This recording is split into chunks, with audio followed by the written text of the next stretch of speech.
59 en tout type, le 66 en tiki et le 58 en twin tip.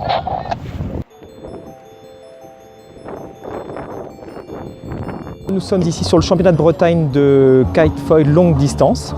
Donc on va avoir 3 séries principales du kite foil open, c'est une catégorie reine où on va avoir l'élite, on va dire, avec des ailes à caisson et des produits qui sont assez élaborés en termes de foil.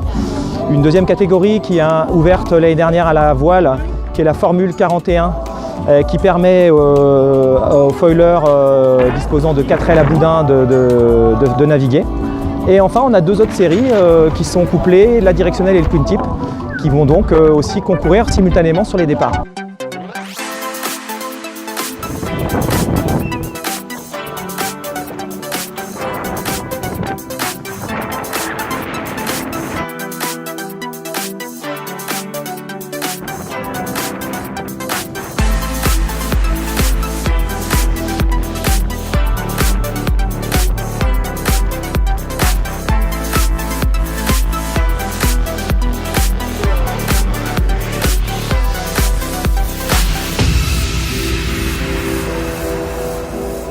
En espérant que tout le monde s'amuse, qu'il n'y ait surtout pas de casse déjà, mais le but c'est vraiment de se faire plaisir avant tout.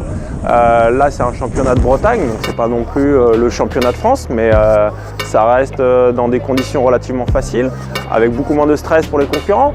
Donc le but du jeu, ouais, comme je dis, c'est vraiment de s'amuser avant tout, quoi.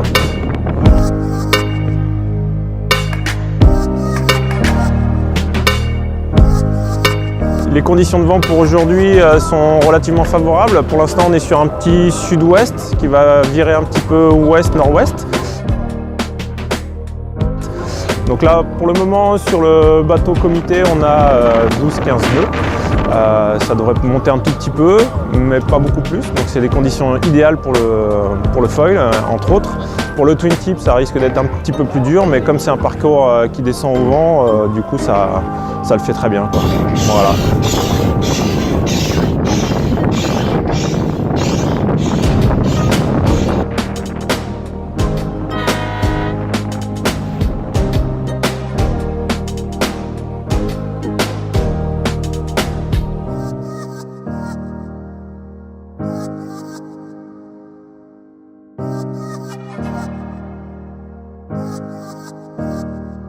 Et donc le but du jeu, c'est d'aller tous en même temps sur la même ligne de départ, de faire un parcours, on va dire un peu simple pour l'instant. Donc c'est un gros aller-retour qui fait environ 3000 pour les plus longs en niveau parcours. Donc ça veut dire que pour des personnes comme Chris Ballois qui est là ou Kieran Born, ils vont mettre à peu près 5-10 minutes grand maximum, eux, à le faire.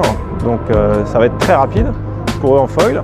Après pour les twin tips, le parcours est un petit peu différent, on les fait descendre un petit peu plus sous le vent pour que ce soit plus facile pour eux et ensuite que toute la flotte se retrouve pour la ligne d'arrivée. Voilà.